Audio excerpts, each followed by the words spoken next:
John Carter sat at the farthest corner of the grand ballroom, his worn suits a quiet contrast to the shimmering gowns and tailored tuxedos that glided past him. He wasn't supposed to be here, he was just the plus one to a distant cousin who had bailed at the last minute. And now, he was nothing more than a shadow at the wedding of people who didn't even know his name. A decorated veteran, a single father, and a man who had fought battles most in that glittering hall couldn't imagine it, yet here he was, invisible.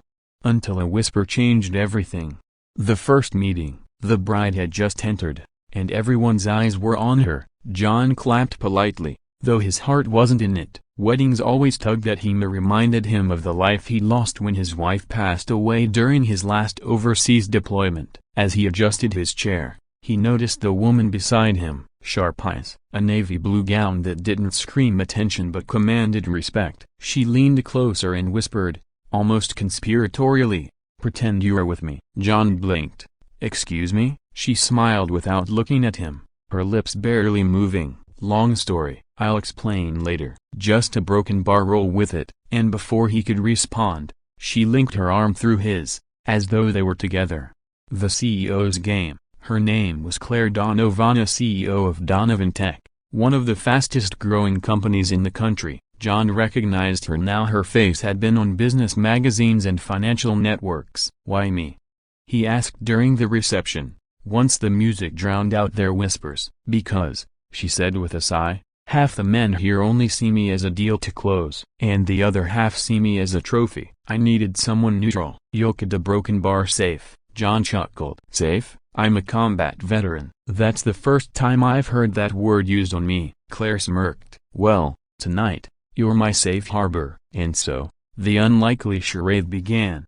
A veteran's silence. At first, John played along awkwardly. He wasn't used to pretending. In the army, honesty was life or death. But Claire made it easy. She carried herself with such confidence that all he had to do was nod, smile, and offer the occasional dry joke. What Claire didn't know was that John was fighting his own quiet war inside. His daughter, Amalia, just 10 years old, was home with a babysitter. She was bright, curious, and far too perceptive. She often asked, "Daddy, why don't you smile anymore?" He didn't have an answer. Maybe because he'd seen too much, maybe because he felt like a guest in a world that had moved on without him. The first twist. The night unfolded with toasts and dances, laughter and clinking glasses. Every so often, Claire leaned closer, whispering sharp observations about the power plays happening around the room. John found himself laughing more than he had in years. Then came the twist. A man approached a slick, silver-haired executive with a smirk that reeked of entitlement. "Claire," he said loudly enough for nearby tables to hear, "you didn't tell me you were seeing someone." Claire's grip on John's arm tightened. "This is John," she said smoothly. "Has a broken bar. Very important to me." The man chuckled. "Really? And what do you do, John?" John met his gaze evenly. "I was in the army. Now, I raise my daughter." The executive's smirk faltered. He mumbled something and walked away. Claire exhaled. "Thank you. You just saved me from another vulture circling overhead." John shrugged. "Guess I'm good for something after all." The walls come down. As the evening deepened, Claire and John slipped onto the balcony for air. The city skyline glittered beyond them. "You're different," she said. "You don't want anything from me." John tilted his head. "Should I?" "Most people do," she whispered. For a moment, the CEO mask cracked. John saw not the powerhouse of industry, but a lonely woman who carried her empire like armor. "You know," John said quietly, pretending to belong somewhere. "A broken bar, it's not always a bad thing. Sometimes, it gives you a chance to feel it, even if just for a while." Claire looked at him, her eyes softening. "And what do you pretend?" He hesitated. Then, with brutal honesty, "That I'm not broken." The words hung in the air, raw and unpolished. But instead of pity, Claire offered silence, the kind that understood.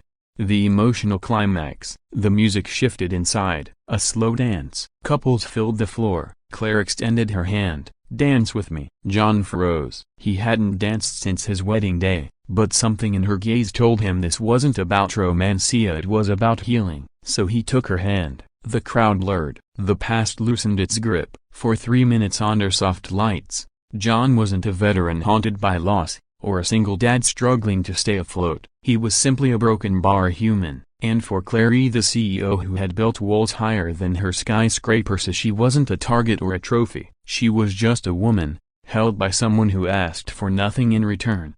The revelation. After the song ended, John prepared to slip back into the shadows. But Claire stopped him. "I want to meet her," she said. "Who?" "Your daughter, Emily, right? You mentioned her." John blinked. "Why?" "Because," Claire said softly, "you reminded me tonight that not everything is about deals and power. Sometimes, it's about people, and I think Emily deserves to see her dad smile again." The uplifting ending. A week later, John found himself in a park with Emily, watching her climb the jungle gym. Claire showed up, and not as the CEO in heels, but in jeans and a sweater, holding ice cream. Emily adored her instantly. And John? He realized something he hadn't felt in years: hope. Not because Claire was powerful, not because she was beautiful, but because she had seen him, not the soldier, not the single dad, not the invisible man at the corner table, just him. That afternoon in the park wasn't just a casual meeting. For John, it was a test. He'd been cautious ever since his wife passed. Emily was his entire world, and he didn't let just anyone into her life. But Claire surprised him. She didn't treat Emily like a child to impress, and no fake smiles or over-the-top gestures. She knelt down to her level, asked about her favorite books, and even listened when Emily launched into a long story about a school project involving glow-in-the-dark stars.